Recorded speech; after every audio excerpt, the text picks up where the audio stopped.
Welcome to success नीति। आज से हम लोग एक आरआरबी एनटीपीसी के मैथ सेक्शन का एक सीरीज स्टार्ट कर रहे हैं, जिसमें पिछले आरआरबी एनटीपीसी के जितने भी एग्ज़ाम्स हुए थे उनको सॉल्व करेंगे और आने वाले आरआरबी एनटीपीसी जो कि दिसंबर में होने वाली हैं उसके लिए एक रोड मैप तैयार करेंगे, ताकि आप सभी को एग्ज़ाम से पहले एक पैटर्न का पता लग सके, ताकि आपको एग्ज़ाम निकालने में आरआरबी एनटीपीसी में थोड़ी मदद मिल सके। तो चलिए शुरू करते हैं। स्टार्ट करते हैं पहले क्वेश्चन से। मैथ सेक्शन का पहला क्वेश्चन है 4 power 3 into 5 power 6 equal to 10 m। तो m का मान ज्ञात करें। देखिए, इस टाइप के क्वेश्चंस को बनाने के लिए आपको ज़्यादा से ज़्यादा 3 से 4 सेकंड लगना चाहिए, क्योंकि सिंप्लीफिकेशन का क्वेश्चन है। सिंप्लीफिकेशन के क्वेश्चन में आपको अगर प्रैक्टिस बहुत अच्छा से है तो इस टाइप के क्वेश्चंस को आप आसानी से without using pen and paper आसानी से आप लोग सिर्फ क्वेश्चन को देख के आंसर टिक कर सकते हैं। तो चलिए इसको बनाने का तरीका सीखते हैं। देखिए, 4 का पावर 3 है और 5 का पावर 6 है और 10 का पावर m, और m का ही वैल्यू पूछा है। तो इसमें आप सिंपली क्या कर सकते हैं, 2 को और थोड़ा एक्सपेंड कर दीजिए। 2 का पावर 2 कर सकते हैं, 2 का स्क्वायर यानी 4 ही होता है, और पावर में 3 इंटू 5 का पावर 6 इजिकल टू 10 का पावर m। अब यहाँ पे क्या बन रहा है, ये 2 का पावर ये 6 बन गया और 5 का पावर 6 बन गया और 10 का पावर। देखिए, अब जब ये इसको हम 10 बना सकते हैं, 5 टू जा 10, तो पावर क्या रह गया, पावर ये अगर दोनों को मल्टीप्लाई करते हैं तो पावर क्या होता है, यहाँ पे सेम रह जाता है। तो यहाँ पे 10 का पावर 6 हो गया, तो m का वैल्यू हम लोग 6 लिख सकते हैं। ठीक है, आपका ऑप्शन नंबर बी सही था। चलिए नेक्स्ट क्वेश्चन की ओर चलते हैं। दूसरा क्वेश्चन है, यदि एक समांतर चतुर्भुज ABCD का क्षेत्रफल 25 वर्ग सेंटीमीटर है तो त्रिभुज BCD का क्षेत्रफल क्या है। अब समांतर चतुर्भुज का मतलब क्या होता है? समांतर चतुर्भुज का मतलब होता है पैरेललोग्राम, जिसके जो अपोजिट साइड्स हैं वो बराबर होने चाहिए। इसका एक नाम दे देते हैं। इतना आपको एग्जामिनेशन में नहीं करना है, सिर्फ आपको समझाने के लिए मैं यहाँ फिगर बना रहा हूँ। एग्जामिनेशन में आपको सिर्फ सिंपली जो तरीका मैं बताऊँगा उस तरीका से चलना है। ABCD, अब बोला गया है कि इसका एरिया जो है वो 25 वर्ग सेंटीमीटर स्क्वायर है, यानी कि 25 सेंटीमीटर स्क्वायर है। अब आप इसका एरिया जितना भी है, अगर 20 से एक डायगोनल खींचते हैं तो ये एरिया कितना होता है, इसका हाफ हो जाता है। तो आपको सिंपली कुछ नहीं करना था, इसको सिर्फ हाफ कर देना था, यानी कि 12.5 सेंटीमीटर स्क्वायर हो जाएगा इसका आंसर। कोई फॉर्मूला का यूज़ नहीं है इसमें। चलते हैं नेक्स्ट क्वेश्चन की ओर।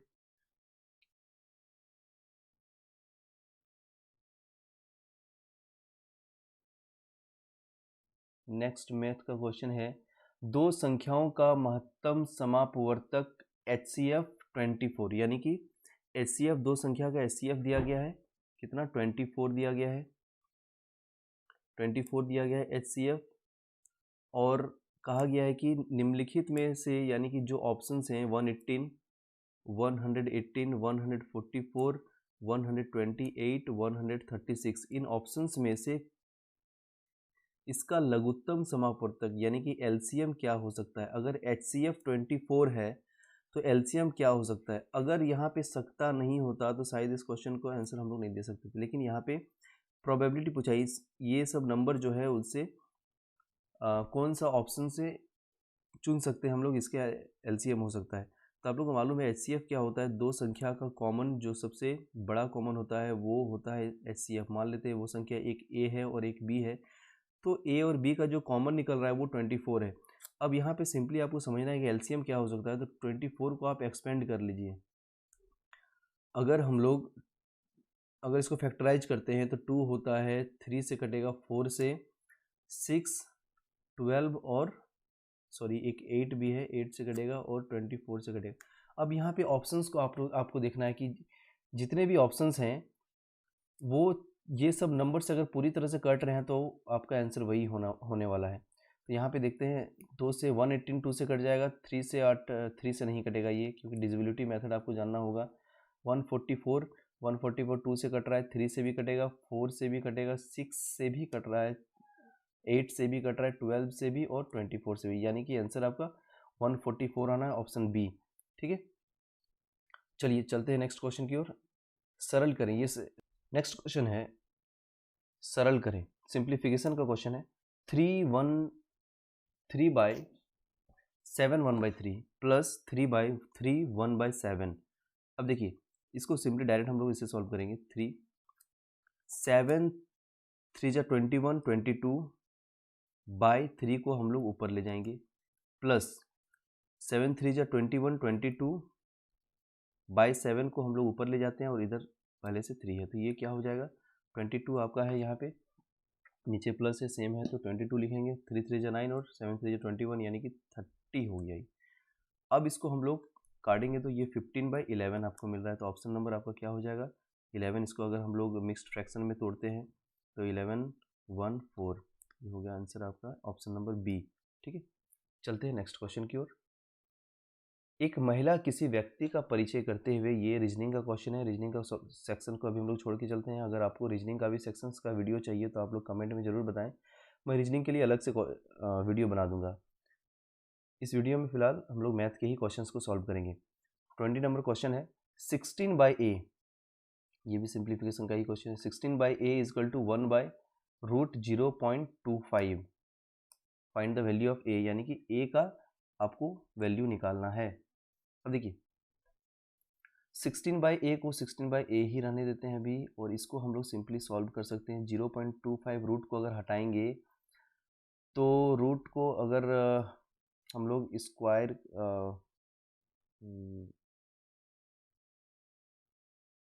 रूट में अगर इसको हटाएंगे तो ये हो जाएगा आपका 0.5 हो जाएगा। तो 1/0.5 हो रहा है, रूट में रूट हटा रहे हैं तो ये 16/a, और इसको हटा देंगे पॉइंट इधर चला जाएगा तो ये हो गया 16 5 जा 80 और 10a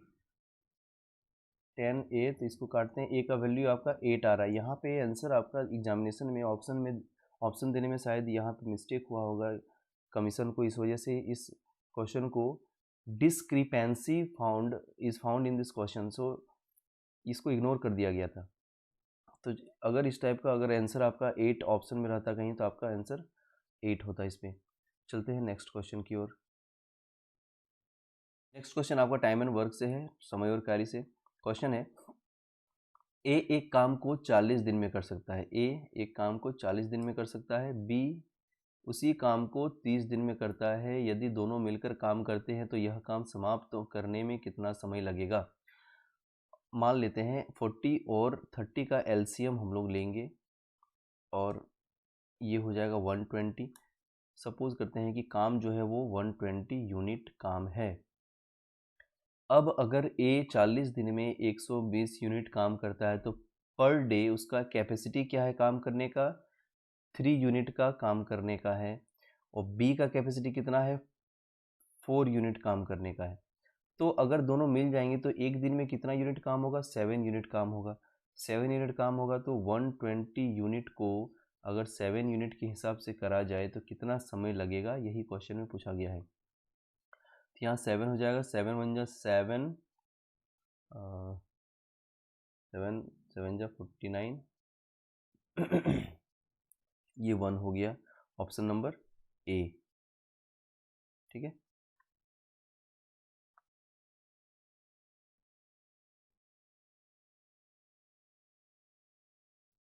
चलिए नेक्स्ट क्वेश्चन सिंप्लीफिकेशन से ही है। a का power 6 into a power -4 divided by a का पावर 3, इसको सिंप्लीफिकेशन करना है आपको। अब यहाँ पे देखिए a का पावर जब 6 है और a का पावर जब -4 है, अब किसी के पावर में अगर माइनस रहता है तो यो उसको हम लोग क्या बोलते हैं 1/a लिख सकते हैं, a का पावर 1 लिख सकते हैं। माइनस की जगह पे उसको फ्रैक्शन में हम लोग तोड़ लेते हैं तो इसका क्या हो जाएगा 1/a का पावर 4 डिवाइडेड बाय a का पावर 3, या फिर इसको हम लोग मल्टीप्लाई में कर लेते हैं तो ये 1/a3 हो जाएगा। 1/a3 हो गया तो ये a का पावर 6 डिवाइडेड बाय a का पावर 7। अब सिंपली इसको हम लोग तोड़ेंगे काटेंगे तो ये a का पावर -1 आ रहा है तो 1/a कर सकते हैं, यानी कि ऑप्शन नंबर सी।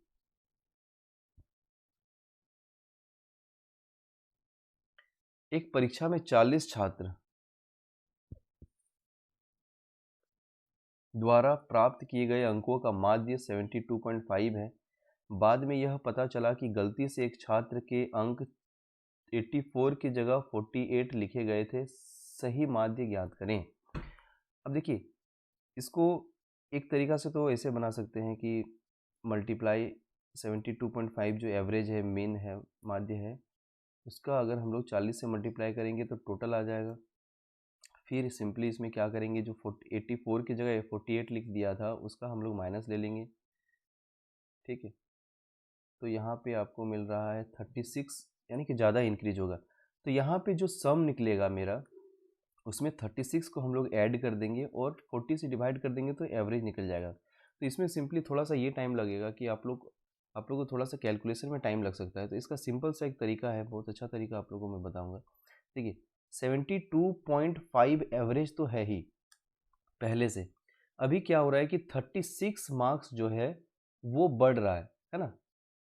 पहले 84 था लेकिन गलती से 48 पढ़ लिए थे, यानी कि 36 का डिफरेंस आ रहा है। तो ये 36 क्या होना है, 36 आप लोग के जो भी सम होगा उसमें बढ़ जाएगा। तो 36 का ही हम लोग एवरेज यहाँ पे निकाल लेते हैं। तो 36 का एवरेज क्या हो जाएगा, 40 लोग हैं तो 36 का एवरेज हो जाएगा 0.9। तो सिंपली इस एवरेज में हम लोग 0.9 को अगर हम लोग जोड़ देते हैं तो हम लोग को नंबर आसानी से मिल जाएगा। यहाँ पे जोड़ते हैं, ये 3 हो जाएगा, ये 73.4, यानी कि ऑप्शन नंबर डी। चलते हैं नेक्स्ट क्वेश्चन की ओर।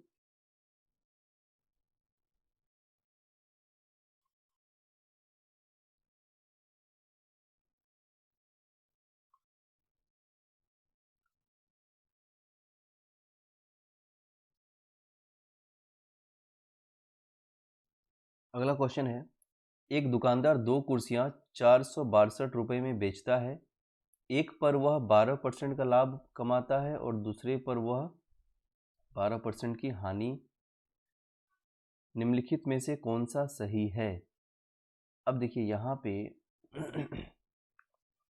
सेलिंग प्राइस दिया गया है 462 रुपये और कहा गया है कि एक पर 12% का प्रॉफिट हो रहा है और एक पर 12% का लॉस हो रहा है। तो यहाँ पे क्वेश्चन आप लोगों का थोड़ा सा गलत दिया गया था, इसी वजह से इस क्वेश्चन को भी डिस्क्रिपेंसी माना गया था। इसका क्वेश्चन प्राइस प्राइस के जगह पे अगर कॉस्ट प्राइस रहता तब इस क्वेश्चन को हम लोग सॉल्व कर सकते थे। ठीक है, इसको सॉल्व हम लोग कैसे करेंगे उसको देखते हैं। अगर कॉस्ट प्राइस ₹662 रहा तो समझ लीजिए पहले का अगर कॉस्ट प्राइस, क्योंकि कॉस्ट प्राइस तो अलग अलग हो सकता है, सेलिंग प्राइस दोनों का अलग, एक को प्रॉफिट पे बेच रहे हैं, एक को लॉस पे बेच रहे हैं।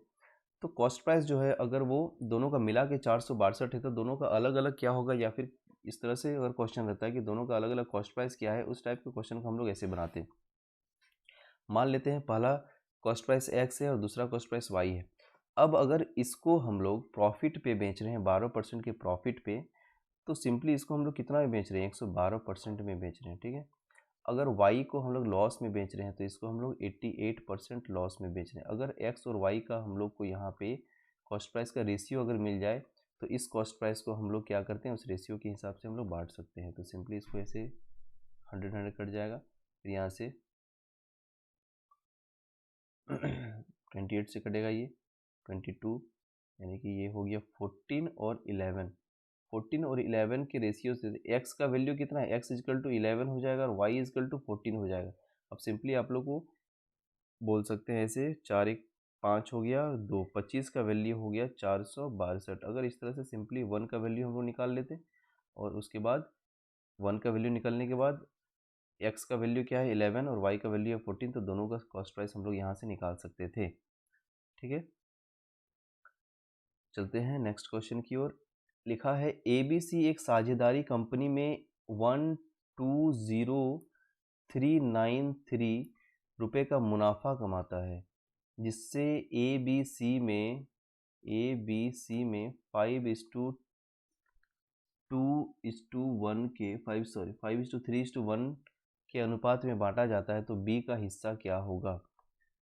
अब इस क्वेश्चन का तो हम लोग सॉल्व कर सकते हैं, क्योंकि ये मुनाफा है और मुनाफा जिस रेशियो में इन्वेस्टमेंट होता है उसी रेशियो में हम लोग प्रॉफिट को ही बांटते हैं, तो आराम से हम लोग इसको क्वेश्चन को बना सकते थे। हालांकि इस क्वेश्चन को भी डिस्क्रिपेंसी माना गया है, यानी कि ऑप्शन हो सकता है कि सही नहीं होगा। इस क्वेश्चन को बनाएंगे कैसे, देखिए ये 5:3:1 है, ये टोटल हो गया। ये जो 12393 है ये टोटल अमाउंट है जो कि डिवाइड होने वाला है तीनों में, और तीनों में डिवाइड होने का रेशियो क्या है, 9 है। आपका वैल्यू कितनी का निकालना था, आपको वैल्यू निकालना था बी का, तो यानी कि 3 का वैल्यू निकालना था। यहाँ से 3 इसको हम लोग काट सकते हैं अगर 3 से, तो ये आंसर आपका मिल जाता। चलते हैं नेक्स्ट। अगला क्वेश्चन हाइट एंड डिस्टेंस है। एक मीनार के आधार से 20 मीटर दूरी पर स्थित बिंदु से मीनार की चोटी का उन्नयन कोण 60 डिग्री है। ठीक है, एक मीनार है, इसका बेस से 20 मीटर दूरी पर एक मीनार की चोटी का उन्नयन कोण, यहाँ से अगर इसका हाइट को उन्नयन कोण बनाया जाए तो ये 60 डिग्री दे रहा है। और आपको बताना है कि मीनार की ऊंचाई क्या होगी, यानी कि पी पूछा गया है। तो बेस दिया हुआ है, पी पूछा है, तो हम लोग 10 का वैल्यू से निकाल सकते हैं। तो 10 60 degree equal to P by B होता है, 10 theta equal to P by B, तो 10 60 हो जाएगा। √3 इजकल टू पी निकालना ही है, और बेस है कितना है 20, तो पी इजकल टू 20 इंटू √3, 20 √3 बोल सकते हैं इसको। तो 20 इंटू √3 का वैल्यू होता है 1.73 होता है। ठीक है, तो 1.73 से इसको मल्टीप्लाई करेंगे।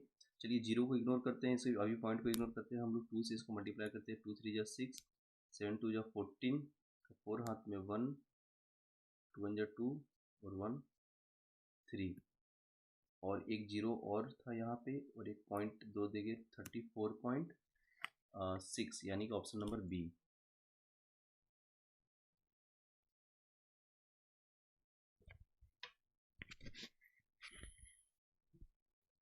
अगला क्वेश्चन है, यदि a प्लस बी का whole square equal to 100, a plus B का होल स्क्वायर इजकल टू 100 और a is to B equal to 1:3 हो, तो a b ज्ञात करें। तो देखिए सिंपली आपको यहाँ पे क्या करना है, आपको ज़्यादा दिमाग नहीं लगाना है इसमें।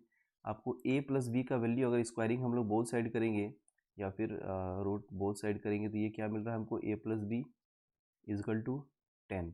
तो a प्लस बी आपको 10 मिल गया। तो यहाँ पे रेशियो में कितना है, 1:3 है। a और b 1 है, a बोल सकते हैं ऐसे, a 1 है रेशियो में, b 3 है। तो सिंपली अगर हम लोग रेशियो को जोड़ेंगे तो 4 आएगा। अब एक्चुअल में जोड़ के कितना आ रहा है, 10, तो 4 का वैल्यू 10 है। तो 1 का वैल्यू कितना हो जाएगा, 2.5 हो जाएगा। अगर 1 का वैल्यू 2.5 है तो 1 का वैल्यू यहाँ हो गया 2.5 और 3 का वैल्यू हो गया 7.5, है ना। तब इसको जोड़ेंगे तो 10 आ रहा है आपका। अब बोला a इंटू बी कितना होगा, तो 2.5 इंटू 7.5 को आपको सिंपली मल्टीप्लाई करना है आपको। यहाँ पे आपका आंसर हो जाएगा 25 इंटू 75, अभी इग्नोर करते हैं पॉइंट को। 75 इंटू 25, 5 हो जाए 25, 2 हुआ 7 4 18.75, यानी कि ऑप्शन नंबर सी।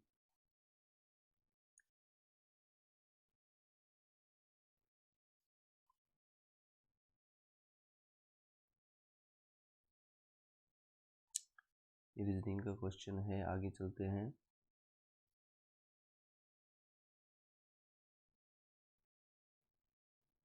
दो वर्ष में एक मूलधन 5% वार्षिक दर से चक्रवृद्धि ब्याज और समान समय में उसी मूलधन पर साधारण ब्याज से 10 रुपये ज़्यादा है। अब सिंपली देखिए, टाइम दिया है 2 साल का, रेट है 5% और कंपाउंड इंटरेस्ट और सिंपल इंटरेस्ट का डिफरेंस दिया है 10 रुपये का। अब इसको हम लोग दो तरीक़ा से बना सकते हैं। एक तो फॉर्मूला होता है P into R square by 100 से 2 साल का डिफरेंस निकालने के लिए, लेकिन इस फॉर्मूला से हम लोग नहीं बनाएंगे। इससे सिंपल तरीका मैं आपको बताऊंगा। देखिए, 2 वर्ष का चक्रवृद्धि ब्याज अगर 2 साल में 5% के रेट से अगर हमको सिंपली कंपाउंड इंटरेस्ट अगर मिलता है तो उसका वैल्यू परसेंटेज में कितना हो जाएगा, पहले साल में 5%, दूसरे साल में भी 5%, लेकिन इस 5% का भी 5% मिलेगा, यानी कि 0.25। तो ये टोटल कंपाउंड इंटरेस्ट कितना हो गया, 10.25 हो गया। अब यहाँ पे सिंपल इंटरेस्ट कितना मिलता है ये आप लोग जानते हैं, 5% और 5% 10%, यानी कि 10.25 और 10 का डिफरेंस कितना हो गया, 0.25 इज इक्वल टू 10 दिया गया है। तो 100 का वैल्यू क्योंकि परसेंटेज 100 का वैल्यू निकालना है, यहाँ से पॉइंट को हटाएंगे, 2 जीरो पड़ेगा, 25 को 1 का वैल्यू हो गया 4 जीरो, तो 100 का वैल्यू हो जाएगा और 2 जीरो यानी कि 4000 रुपये। ऑप्शन नंबर सी आपका प्रिंसिपल है। चलते हैं नेक्स्ट क्वेश्चन की ओर। नेक्स्ट क्वेश्चन है, दो नंबरों का अनुपात 7:2 है, ठीक है, ए और बी मान लेते हैं। अनुपात कितना है, 7:12। यदि दोनों अनुपात में 7 जोड़ दिया जाए तो अनुपात 7:11 हो जाता है। छोटी संख्या ज्ञात करें।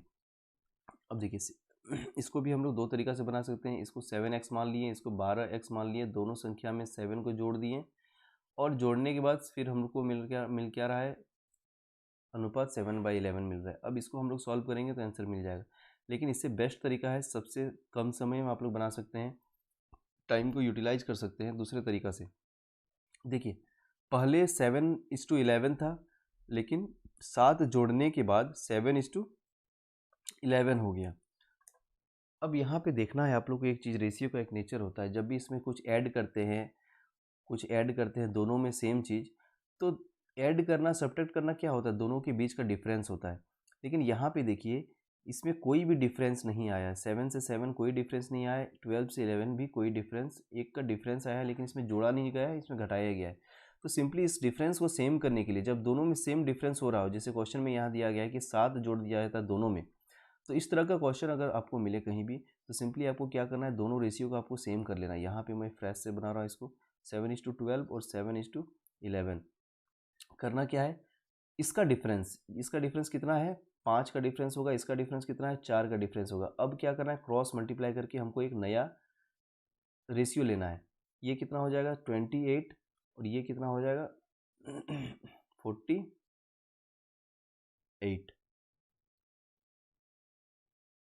इसका क्या हो जाएगा 35 और यहाँ पे हो जाएगा 55। अब देखिए इसमें डिफरेंस कितने का आ गया, यहाँ डिफरेंस आ गया 7 का, और यहाँ पे भी डिफरेंस कितना आ गया 7 का। अगर ऐसा रहता 28 ही पहले रहता, पहले 48 रहता, तो सिंपली ओरिजिनल नंबर जो है हमको तो मिल गया यहीं से। इसमें 7 जोड़ रहे, इसमें 7 जोड़ रहे, तो वो नंबर क्या बन गया 35 और 55। क्वेश्चन में पूछा है छोटी संख्या ज्ञात करें, ये दोनों में तो छोटी संख्या 28 ही दिख रहा है, यानी कि ऑप्शन नंबर बी। ए और बी की आयु का अनुपात 1:2 है। एज का क्वेश्चन है, सिंपली रेशियो इन प्रोपोर्शन ही होता है एज, सिर्फ लैंग्वेज चेंज हो जाते हैं। इसमें भी वही सिस्टम है, ए और बी की आयु 1:2 के अनुपात में है, 1:2 के अनुपात में है। 7 वर्ष बाद उनकी आयु का अनुपात 3:5 हो जाएगा। कितने साल के बाद, 7 साल के बाद। अभी प्रेजेंट में एज दोनों का कितना है 1:2। उनकी वर्तमान आयु ज्ञात करें, ये 1:2 का वैल्यू पूछा। अब सिंपली वहाँ भी देखिए, जिसे पिछले क्वेश्चन में था कि इसमें 7 जोड़ दिए जाते हैं, तो इसमें भी तो वही चीज़ है ना, 7 वर्ष बाद, अगर 7 वर्ष बाद आपको बोला जाए तो 7 वर्ष का एडिशन ही तो हो रहा है दोनों में 7 वर्ष का एडिशन हो रहा है। तो अगर इस डिफरेंस को हम लोग अगर सेम कर पाए तो यहाँ पे आपका सिंपली उसी टाइप से हम लोग बना सकते हैं। यहाँ पे देखिए इसका डिफरेंस कितना है, 1 से 3 गए, 2 बढ़ा, यहाँ से 2 से 5 गए, 3 बढ़ा, लेकिन दोनों में इक्वल अभी नहीं हो रहा था। इक्वल करने के लिए सिर्फ वही तरीका अपनाएंगे, डिफरेंस लेंगे, इसका डिफरेंस 1 और इसका डिफरेंस 2, अब क्रॉस मल्टीप्लाई करेंगे और नया रेशियो लेंगे। यहाँ पे ये हो जाएगा 2 और ये हो जाएगा 4, यहाँ पे ए बी का पहला प्रेजेंट का रेशियो, और यहाँ पे 3 और 5 हो जाएगा 7 साल के बाद। अब देखिए रेशियो में कितने का डिफरेंस आया, 2 से 1 बढ़ रहा है 3, 4 से 1 बढ़ रहा है 5, यानी कि 1 का डिफरेंस आया, और एक्चुअल में डिफरेंस कितने का आ रहा है, 7 साल के बाद का आ रहा है, तो 1 का वैल्यू 7 बोल सकते हैं। अब इस रेशियो का जो है वो काम खत्म हो गया है। अब यहाँ से सिंपली जितना भी वर्क होगा यहाँ से होगा। 1 का वैल्यू 7 है। क्वेश्चन पूछा कि उनकी वर्तमान आयु ज्ञात करें, तो पहला है उनकी वर्तमान आयु, 1 का तो 2 है, तो 2 का वैल्यू कितना हो जाएगा, 2 का वैल्यू 14 हो जाएगा। 4 है, 4 का वैल्यू 28 हो जाएगा। तो ये कितना हो गया 14 और 28, 14 और 28 यानी कि option number A. Next question है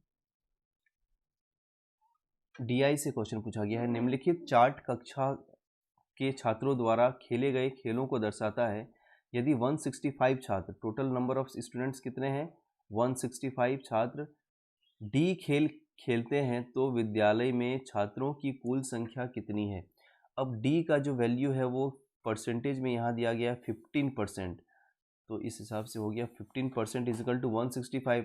टोटल छात्र तो 100% ही होते हैं, आपको सिर्फ 100% का वैल्यू निकालना है, आंसर मिल जाएगा। तो 165 का वैल्यू अगर 15 है तो 100 का वैल्यू कितना होगा, 15 से कटेगा 1 बार में 1, 11 से ये हो गया 1100, ऑप्शन नंबर ए। एक दुकानदार अपने सामान पर क्रय मूल्य से 25% अधिक मूल्य अंकित करता है और अंकित मूल्य पर 25% की छूट देता है, कुल लाभ या हानि प्रतिशत क्या हुआ। अब देखो इसको भी डिस्क्रिपेंसी माना गया, इस क्वेश्चन में कुछ एरर होगा, लेकिन फिर भी हम लोग इस क्वेश्चन को बनाएंगे, देखते हैं।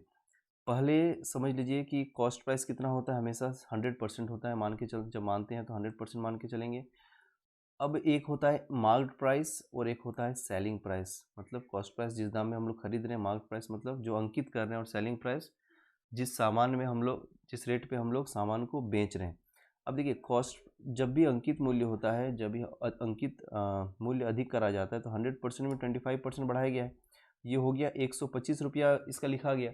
अब जो छूट दिया जाता है वो छूट किस पर दिया जाता है, मार्केट प्राइस पर ही छूट दिया जाता है, तो यहाँ से भी इसको 25% का छूट दिया जा रहा है, यानी कि 125 का अगर सेलिंग प्राइस हम लोग डायरेक्ट निकालें 25% का छूट देके तो 75% का वैल्यू निकालना है ताकि सेलिंग प्राइस हमको मिल जाए। तो यहाँ से हम लोग इसको काट सकते हैं 3 से 4 से, अब ये कटेगा 4, 3 जा 12, 4 1 जा 4, 31.25, ये हो गया 75, यहाँ से कटेगा, ये हो गया 3 और 93, यानी 6.25% का लॉस हो रहा है।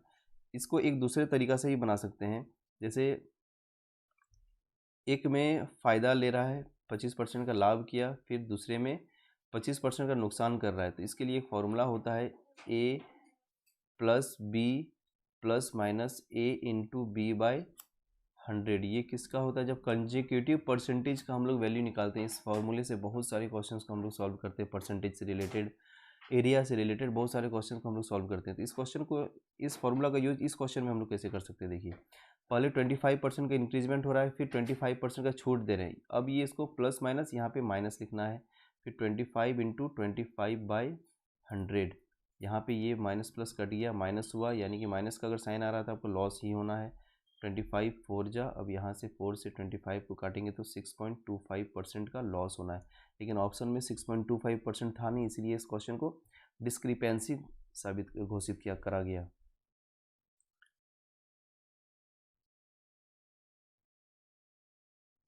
नेक्स्ट क्वेश्चन है टाइम एंड डिस्टेंस से, ट्रेन का क्वेश्चन है। एक रेलगाड़ी 160 किलोमीटर प्रति घंटा की गति से चल रहा है और इसकी लंबाई 180 मीटर है।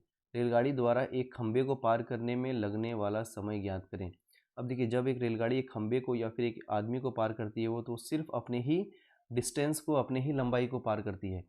तो यहाँ पे आपको क्वेश्चन में पूछा है टाइम का वैल्यू, टाइम का वैल्यू आप जानते हैं, टाइम का फॉर्मूला डिस्टेंस बाय स्पीड होता है। यहाँ पे स्पीड दिया गया है, डिस्टेंस देखिए 180 मीटर दिया गया है और डिस्टेंस स्पीड कितना दिया है 160, लेकिन ये किलोमीटर पर आवर में है, इसलिए इसको हम लोग 5/18 करके 18 ऊपर चला जाएगा, इसको हम लोग मीटर पर सेकंड में चेंज कर सकते हैं, तब यहाँ से हम लोग को टाइम सेकंड में निकलेगा। अभी 1 0 1 0 यहाँ से काट रहे हैं, इसको 8 से काटेंगे और यहाँ पे 9 से सॉरी इसको 9 से काटेंगे, ये हो गया 40, 18 9 जा 2, 8 9 जा 72, कैरी हुआ 7, 9 1 जा 9 और 7 16, और यहाँ पे 8 4 जा 40। अब इसको 4 से अगर हम लोग सिंपली काटते हैं, 4 10 जा 40, 4 1 जा 4 4 जा 16, एक जीरो हो गया, 4 5 जा एक और देंगे तो 4.05, यानी कि 4.05 सेकेंड में उस खंभे को ये पार कर जाएगा।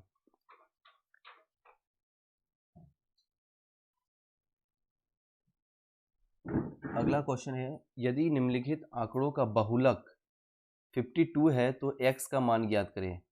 अब बहुलक का मतलब क्या होता है? बहुलक का मतलब आपको आना चाहिए। बहुलक का मतलब होता है एक नंबर सेट, एक नंबर का एक सेट होता है जिसमें सबसे ज़्यादा बार रिपीट जो नंबर होगा उसी को बहुलक कहा जाता है। तो यहाँ पे देखिए सबसे ज़्यादा बार रिपीटेड कौन नंबर है, अब एक बार चेक कर लेते हैं। 52 बोला गया है कि बहुलक 52 है, तो जाहिर सी बात है 52 ही सबसे ज़्यादा बार होगा। तो यहाँ पे देखिए ये 52 है, एक बार, दो बार, और यहाँ अभी तो दो ही दिख रहा है, तो यहाँ भी 52 ही हो सकता है। एक चेक कर लेते हैं। 45 एक बार है, एक ही बार है ये। 49 भी एक ही बार है। 54 भी एक ही बार है। 56 दो बार है यहाँ पे, है ना। तो यहाँ पे 52 ही होना है। तो x माइनस 53, तो किस में -3 करेंगे कि 52 मेरा हो जाएगा। तो यहाँ पे आपको 55 रखना पड़ेगा x का वैल्यू की जगह पे, तब तो 55 में 3 माइनस करेंगे तो 52 होगा। तो सबसे बार 3 बार 52 आना है, यानी कि ऑप्शन नंबर आपका बी होगा। ये मैथमेटिकल रीजनिंग ही है, इसको हम लोग रीजनिंग के सेक्शन में सॉल्व करेंगे। यहाँ पे सिंप्लीफिकेशन का क्वेश्चन है। 8 1/3 इसको कर सकते हैं, 25/3 लिख सकते हैं, फिर यहाँ पे 21/5 लिख सकते हैं, फिर इसको मल्टीप्लाई करके 21/4 है तो 4/21 हो जाएगा। यहाँ से 21 क्रॉस करते हैं, 5 5 जो 21, 5 5 जो 25, 20/3, ये हो गया 3, यहाँ पे हो जाएगा 6, यहाँ पे हो जाएगा 2, ऑप्शन नंबर डी। x का 15% इजकल टू 1.2% हो तो x का वैल्यू निकालना है। तो x परसेंट का मतलब x/100 का मतलब गुना 15% इजकल टू 1.2%, यानी कि पॉइंट को हटाएंगे यहाँ से तो और एक जीरो पड़ेगा। इसको सिंपली यहाँ से सॉल्व करते हैं, 2 जीरो और 1 जीरो यहाँ से ले लेते हैं, इसका खत्म करते हैं यहाँ पे। 3 4 जा 12, 3 5 जा 15। अब ये हो गया 5x इजकल टू 40, x का वैल्यू 8, ऑप्शन नंबर सी।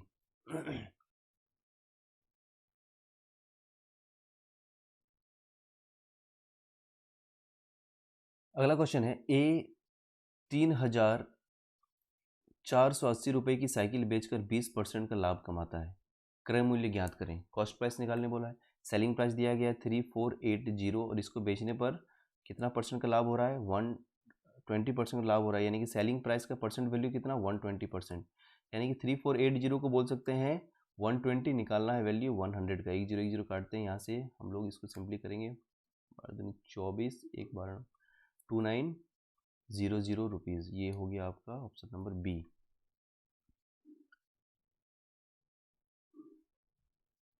एक सीढ़ी एक इमारत के सहारे खड़ी है। ये भी हाइट एंड डिस्टेंस का क्वेश्चन है, लेकिन यहाँ पे डिस्क्रिपेंसी माना गया है। यहाँ पे देखते हैं फिर भी सॉल्व करके इसको। एक सीढ़ी एक इमारत है, ये एक सीढ़ी यहाँ पे इसको लगा देते हैं ऐसे, खड़ी है। सीढ़ी के आधार इमारत से 6 मीटर दूरी पर है, यानी कि यहाँ का डिस्टेंस जो है वो 6 मीटर का है। सीढ़ी इमारत पर 14 मीटर की ऊंचाई तक पहुँचती है, ये 14 मीटर की ऊंचाई। सीढ़ी की लंबाई h निकालना है आपको। ये तो h के लिए सिंपली हम लोग क्या करते हैं, h² is equal to p² square. अब इसमें हो सकता है कि ऑप्शन यहाँ पे आपको नहीं है, इसको सिंपली क्वेश्चन को सॉल्व करेंगे तो आंसर मिल जाएगा।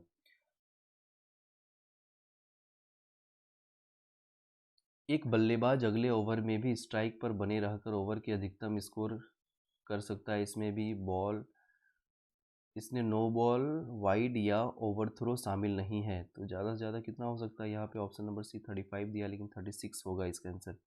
अगर एक बल्लेबाज स्ट्राइक पर रहकर अगर रन बनाता है तो 36 रन स्कोर करेगा।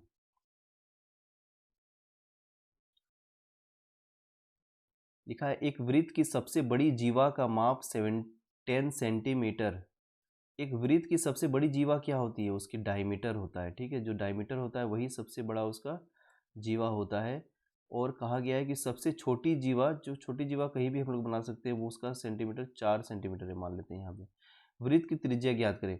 अब तो इसका ये जो सेंटेंस लिखा हुआ है 4 मीटर, इसका कोई ज़रूरत ही नहीं था। यहाँ पे सिर्फ आपको बड़ी जीवा लिख दिया है तो ये डायमीटर ही होता है। डायमीटर 10 सेंटीमीटर दिया है तो रेडियस इसका कितना होता है, आधा होता है, 5 सेंटीमीटर। Option number B. अब DI से क्वेश्चन है, अगला क्वेश्चन देखते हैं क्या है। पहले DI को बनाने के लिए सबसे पहले आपको उसके डेटा को अच्छे से पढ़ना होगा, समझना होगा, उसके बाद ही क्वेश्चन को बनाने का प्रयास करें ताकि आपको एक डेटा मिल जाए तो आसानी से उसको क्वेश्चन को बना सकें। देखिए, नीचे दी गई तालिका का संदर्भ लें और निम्नलिखित प्रश्नों के उत्तर दीजिए। पुरुष प्रतिभागियों की संख्या कुल प्रतिभागियों के आधी है। जितना भी पुरुष हैं, जितना भी यहाँ पे कैंडिडेट्स है उसमें आधा पुरुष है और आधा महिला है, ये कह रहा है डेटा। अभिनय के क्षेत्र में केवल पुरुष प्रतिभागी है, यानी कि यहाँ जो अभिनय है इसमें सिर्फ मेल ही है, कोई फीमेल्स नहीं है। अब क्वेश्चन को हम लोग बनाते हैं, महिला प्रतिभागियों की कुल संख्या कितनी है। अब यहाँ पे देखिए, गायन में तो आधी होंगी ना 90, और नृत्य में भी आधी होंगी, यानी कि 142। तो महिला संख्या कितनी होगी, इसमें तो महिला नहीं है, अभिनय की संख्या में सिर्फ पुरुष हैं, तो ये टोटल हो गया 2 हो गया, एक 3 हो गया, यहाँ 232 हो गया। तो answer number C, option C होगा। अगला क्वेश्चन इसी से रिलेटेड है, पुरुष प्रतिभागियों की कुल संख्या कितनी। अब यहाँ पे देखिए, महिला जितने हैं, जितने थी यहाँ तक गायन और नृत्य में, उतना तो पुरुष भी होंगे क्योंकि आधा आधा है। लेकिन यहाँ पे 96 और जुड़ जाते हैं, यानी कि 232 में 96 को और जोड़ देंगे तो कुल पुरुष की संख्या में हमको मिल जाएगा 8, 12 और 328। Option number A. अगला क्वेश्चन इसी DI से है, पुरुष प्रतिभागियों की अधिकतम संख्या किस राज्य में है। ये तो देखने से आंसर मिलता है हमको कि केरल में यहाँ पे आधा रहेगा ही, यहाँ पे भी आधा रहेगा और यहाँ 36 होगा, यानी कि यहीं पे सबसे ज़्यादा दिख रहा है। इसको सॉल्व करने का भी जरूरत नहीं है। ऑप्शन नंबर सी।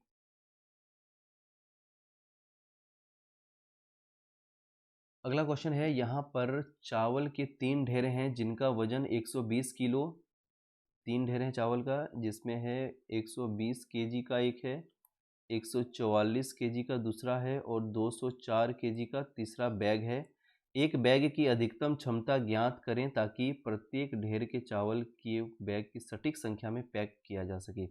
एक बैग बनाना है जिसमें क्या करना है, सभी चावल को सेम क्वांटिटी में रखना है। तो इस टाइप के क्वेश्चंस में हम लोग क्या करते हैं, HCF हाईएस्ट कॉमन फैक्टर जो होता है वही इसका आंसर होता है। यहाँ पे HCF हम लोग निकालेंगे 120, अलग अलग निकाल लेते हैं 144 से, ये 1 बार में जाएगा 120, सॉरी यहाँ पे 120 लिखते हैं, यहाँ पे 4 हो जाएगा, 2 हो जाएगा, यहाँ पे कट जाएगा, यहाँ पे 120 लिखते हैं, ये 5 बार में 120 हो गया। यहाँ ये 24 से फिर 204 को लेंगे, यहाँ पे 24 8 जा लेते हैं, यहाँ पे 3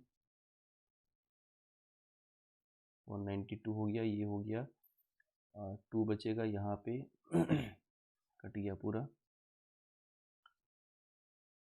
ये 1 आएगा, ये कट गया, फिर यहाँ पे 24 को रखेंगे तो ये पूरा पूरी 24 कट रहा है, यानी कि HCF आपका 12 बार है। Option number A. ठीक है, ऐसी 12 बोरियाँ बनेगी इसमें समान वजन हो सके। यदि 50 आदमी एक काम को 20 दिन में समाप्त कर सकते हैं तो 18 आदमी द्वारा इस काम को समाप्त करने में कितने दिन लगेंगे। ये टाइम एंड डिस्टेंस का भी बहुत कोई बोलते हैं क्वेश्चन है, टाइम एंड वर्क का, और ये मिक्स्ड प्रोपोर्शन का भी क्वेश्चन है। प्रोपोर्शन समझते हैं, उसके लिए अलग चैप्टर से मैं आपको समझाऊंगा, बताऊंगा। ठीक है, अभी फ़िलहाल इस क्वेश्चन को बनाते हैं। कैसे बनेगा, 50 आदमी एक काम को अगर 20 दिन में करते हैं तो 18 आदमी उसी काम को कितने दिन में करेंगे, डे यहाँ पे उसी काम को। तो यहाँ से सिंपली आपको क्रॉस करके बनाना है, यहाँ से 9 काटते हैं, यहाँ से हो जाएगा 10, ये हो जाएगा 500/9, 500/9। यहाँ पे ऑप्शन में देखिए 9 कौन वाला है, ऑप्शन नंबर डी। इतना सिंपली सॉल्व करने की जरूरत नहीं, जल्दी जल्दी से हमको एग्जामिनेशन में बना के निकलना है। एक 250 मीटर लंबी रेलगाड़ी एक विद्युतीय खंभे को 8 सेकंड में पार करती है। यदि यह प्लेटफॉर्म को पार करने में 20 सेकंड लेती है तो प्लेटफॉर्म की लंबाई कितनी है। देखिए, इस क्वेश्चन में बहुत सारे लोगों को, बहुत सारे स्टूडेंट्स को क्या होगा, थोड़ा समय बन तो जाएगा सभी से, लेकिन थोड़ा सा समय लग सकता है। इसलिए मैं आपको एक अच्छा तरीका इसमें बता रहा हूँ, सिंपल सा तरीका होगा जो सेकंड में आपको इस क्वेश्चन को सॉल्व कर सकते हैं। जैसे 250 मीटर रेलगाड़ी एक रेलगाड़ी है, एक खंबे को पार करने में 8 सेकंड की समय लेता है, यानी कि अपने डिस्टेंस को अगर 250 मीटर है उसको पार करने में 8 सेकंड लेती है। अब यहाँ पे क्वेश्चन पूछ रहा है कि 20 सेकंड में प्लेटफॉर्म, तो प्लेटफॉर्म की लंबाई कितनी हो। अब 20 सेकंड में जब प्लेटफॉर्म को पार करेगा वो, तो खुद के डिस्टेंस को और खुद के डिस्टेंस को और प्लेटफॉर्म के डिस्टेंस को दोनों को पार करेगा। अब यहाँ पे एक चीज़ समझिए, अगर 8 सेकंड में 8 सेकंड में अगर 250 मीटर हम लोग अगर जाते हैं, ठीक है, तो अगला 8 सेकंड में भी वो ट्रेन 250 मीटर जाएगा, ठीक है। अब यहाँ पे देखिए, यहाँ पे सिंपली आपको करना है 8 सेकंड में और 4 सेकंड इसका आधा कर देते हैं, ताकि जो 8 सेकंड लगा था और यहाँ 20 सेकंड लगा था, एक्स्ट्रा 12 सेकंड प्लेटफॉर्म के लिए लग रहा है। तो 8 सेकंड में 250 मीटर और 4 सेकंड में 125 मीटर और जाएगा, तो इसको अगर जोड़ देते हैं हम लोग 375 मीटर का ही वो प्लेटफॉर्म होगा। सिंपली इसको आपको सॉल्व करने का कहीं भी फॉर्मूला वगैरह यूज़ करने का कोई ज़रूरत नहीं है इसमें, ठीक है। सिंपली 8 सेकंड में अपने 250 को मीटर तय करता है, अगला 8 सेकंड में भी 250 मीटर गया होगा और फिर 4 सेकंड लगे होंगे उसको 125 सेकंड में, तो ये हो गया 12 सेकंड और इधर अपना खुद का 8 सेकंड, तो टोटल उसको 20 सेकंड लग रहे हैं, तो 12 सेकंड में वो 375 मीटर तय करेगा।